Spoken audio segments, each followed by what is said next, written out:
రామ్టాక్కి తిరిగి స్వాగతం. ఎట్టకేలకు కాశ్మీరు లోయలో ఎన్నికల సమరం మొదలైంది. ఆర్టికల్ 370 రద్దు తర్వాత మొట్టమొదటి పరీక్షని ప్రభుత్వం ఎదుర్కోబోతోంది. అంటే ఇది నిజమైన పరీక్ష. ఇది ఎవరు గెలుస్తారనే సమస్య కాదు. రెండు భావాల మధ్య జరుగుతున్నటువంటి ఘర్షణ. కాశ్మీరు దేశంలో అంతర్భాగమా, కాదు మాకు ప్రత్యేక ప్రతిపత్తి, ప్రత్యేక వాదం కావాలనేటువంటి వాళ్ళ సన్నాయ నొక్కులకు ప్రజలు ఆమోదముద్ర వేస్తారనే రెండు భావాల మధ్య జరగబోతున్నటువంటి ఎన్నిక ఇది. అది ఏదైనా కావచ్చు. ఇవాళ ఎందుకు చెప్పాల్సి వస్తుందంటే ఈ మాట నేను జమ్మూలో ఎన్నికలు అయిపోయినాయి. జమ్మూది వదిలిపెట్టండి, 2 లోక్సభకి. ఇప్పుడు 13వ తేదీ నుంచి మొదలుపెట్టి శ్రీనగర్లో 13, 20వ తారీఖు బారాముల్లా, 25వ తారీఖు అనంతనాగ్ రాజౌరిలో జరగబోతున్నాయి. యాక్చువల్గా అనంతనాగ్ ఇప్పటికే జరుగుండాలి, కానీ అక్కడ ఉన్నటువంటి లాజిస్టిక్ ప్రాబ్లమ్స్ వలన పోస్ట్పోన్ అయింది 25కి.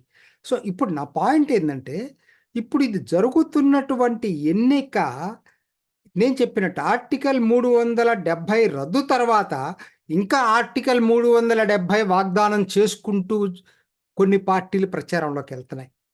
మాకు ప్రత్యేక అంటే ఏంటి, కాశ్మీర్ అనేది ప్రత్యేకమైంది, దేశంలో అంతర్భాగం కాదనేటువంటిది పరోక్షంగా వాళ్ళు చెప్పేది. రెండో వైపు ఏంటంటే అయ్యిందేదో అయిపోయింది, ఇవాళ దాన్ని మనం మార్చలేం.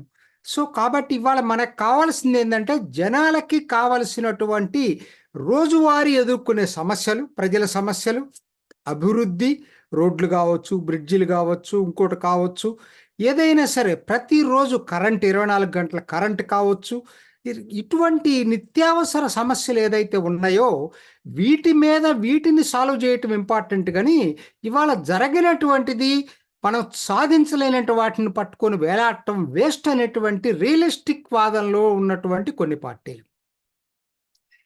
అయితే ఇక్కడ ముందుగా తెలుసుకోవాల్సింది ఏంటంటే కాశ్మీర్ లోయలో 2 జాతీయ పార్టీలు పోటీ చేయట్ల.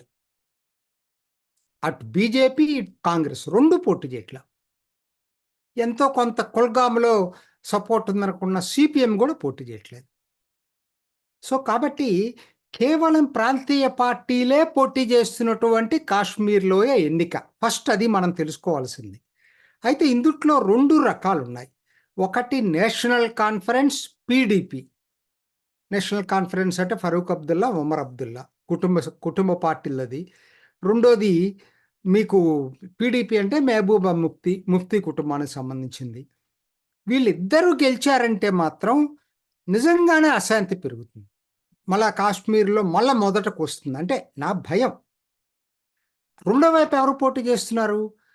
ఒకనాటి పీటీపీలో ఉండి చీలిపోయి వచ్చినటువంటి అపనీ పార్టీ, సయ్యద్ అల్తాఫ్ బుఖారీ, అట్లనే DPAP, Ghulam Nabi Azad party, People's Conference నార్త్లో బారాముల్లాలో.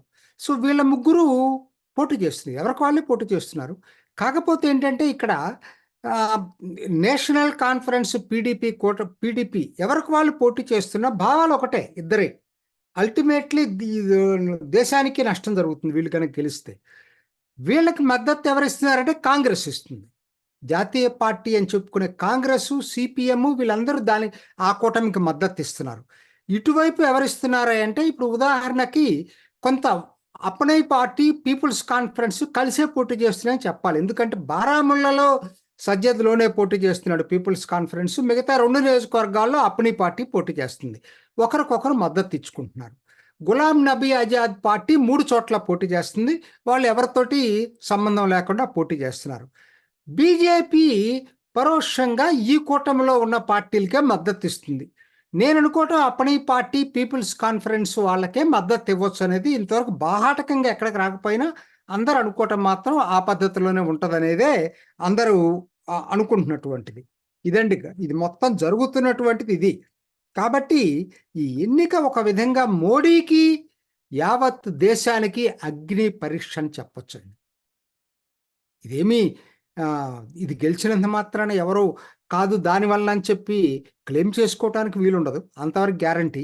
కాకపోతే ఎక్కడో వీళ్ళు రెచ్చగొడతా ఉంటారు మళ్ళా. ఈళ్ళు గెలిచారంటే, ఈ నేషనల్ కాన్ఫరెన్స్ కానీ, పీడీపీ గెలిచారంటే, మళ్ళా ప్రత్యేకవాదాన్ని ఎక్కడో చోట రెచ్చగొట్టడానికే ప్రయత్నం చేస్తూ ఉంటారు. ఇంకొక ప్రత్యేకత ఏందంటే, ఈ ఎన్నికల్లో ఇద్దరు మాజీ ముఖ్యమంత్రులు పోటీ చేస్తున్నారు. మెహబూబా ముఫ్తీ, ఒమర్ అబ్దుల్లా. ఆఫ్‌కోర్స్ ఫరూక్ అబ్దుల్లా ఈసారి తప్పుకున్నాడు పోటీలో నుంచి. దీంట్లో శ్రీనగర్ మొదటగా జరగబోతుంది 13వ తేదీ. ఇందులో క్యాండిడేట్స్ వచ్చి మనకి తెలిసి బాగా పాపులర్ అయిన క్యాండిడేట్స్ ఎవరు లేరు. యాక్చువల్‌గా శ్రీనగర్ అనేది ఎవరు పోటీ చేయాలి? అబ్దుల్లా కుటుంబం ఇక్కడి నుంచే పోటీ చేస్తుంది ఎప్పుడు కూడా. పోయినసారి కూడా ఇప్పుడు సిట్టింగ్ ఎంపీ కూడా ఫరూక్ అబ్దుల్లా అక్కడ. కానీ ఈసారి ఆయన పోటీ చేయకుండా తప్పుకున్నాడు. ఒమర్ అబ్దుల్లా అందరూ పోటీ చేస్తారని చెప్పి అనుకున్నారు. చివరిదాకా ఆయనే ఉంటాడని అనుకున్నారు.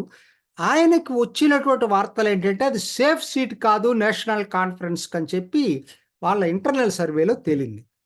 ముఖ్యంగా పీడీపీ తరఫున పోటీ చేస్తున్నటువంటి వహీద్ పర్రా చాలా యువకుడు. అతను గ్రౌండ్ లెవెల్ వర్క్ గత 2, 3 సంవత్సరాల నుంచి చేసుకున్నాడు కాబట్టి, నేను గెలవలేననేటువంటి భావన ఆయనకి ఏర్పడింది. సో, కాబట్టి ఆయనేంటి ఇక్కడి నుంచి పారిపోయాడు. నార్థరన్ కాశ్మీర్ బారాముల్లాకి పారిపోయాడు. అంటే ఆ మాట నేను అనొచ్చా లేదా అంటే, మరి వాళ్ళకెప్పుడూ అసలు అక్కడ పోటీ చేసిన దాఖలాలు లేవు. వాళ్ళెప్పుడు శ్రీనగర్ కాన్స్టిట్యుయెన్సీ పోటీ చేస్తున్నారు.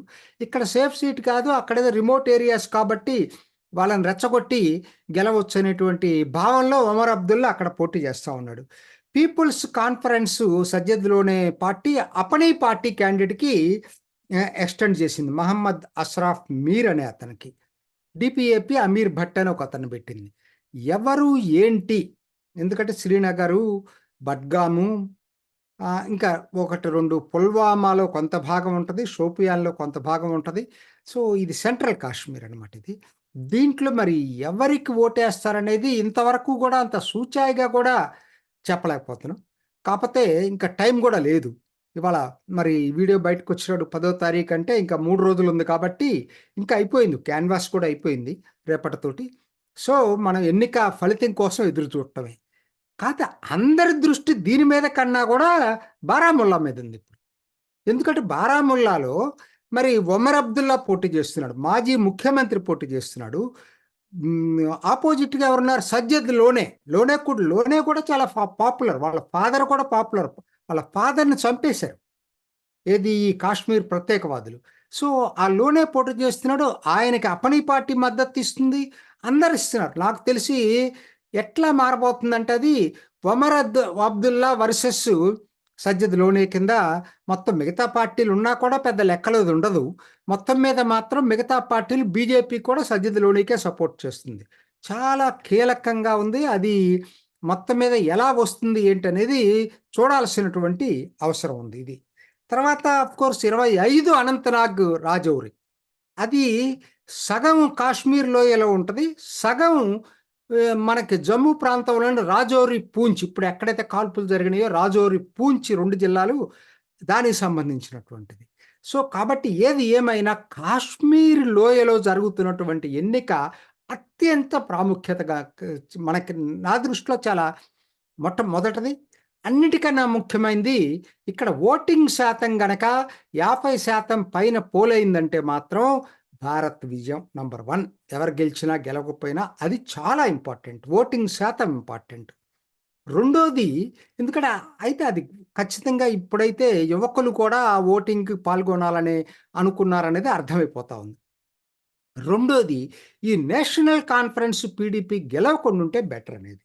ఈ 2 ఏం జరుగుతాయనేది ఇప్పుడు చెప్పలేము.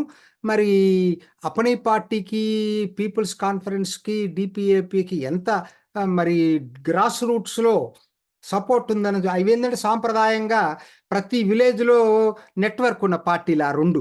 మరి వీటికి అంత నెట్వర్క్ ఉందా లేదనేది వేచి చూడాలి. మనకెవరికీ తెలీదు. కాశ్మీర్ లోయని గురించి అంత డీప్‌గా తెలీదు. సో, కాబట్టి ఏది ఏమైనా కాశ్మీర్ లోయలో జరగబోతున్నటువంటి ఎన్నికల సమరం దేశానికి అగ్ని పరీక్ష. భారత్, భారత్ కూడా ఎంతో ఎదురు చూస్తుంది. అధిక ఓటింగ్ శాతం ఇక్కడ నమోదు కావాలని చెప్పి అందరం కూడా కాశ్మీర్ లోయలో ఎన్నిక విజయవంతం కావాలని ఆశిద్దాం. ఇది ఈనాటి రామ్ టాక్. ఇంకొక ఎపిసోడ్లో మళ్ళీ కలుసుకుందాం. నమస్తే. చూసారు కదండి, మరి ఈ వీడియో కనుక మీకు నచ్చినట్లయితే ఒక లైక్ కొట్టేసి మీ అభిప్రాయాన్ని కూడా కామెంట్ బాక్స్లో తెలియజేస్తూ ఇలాంటి ఇంట్రెస్టింగ్ అప్డేట్స్ కోసం మా ఛానల్ని సబ్స్క్రైబ్ చేసుకోండి.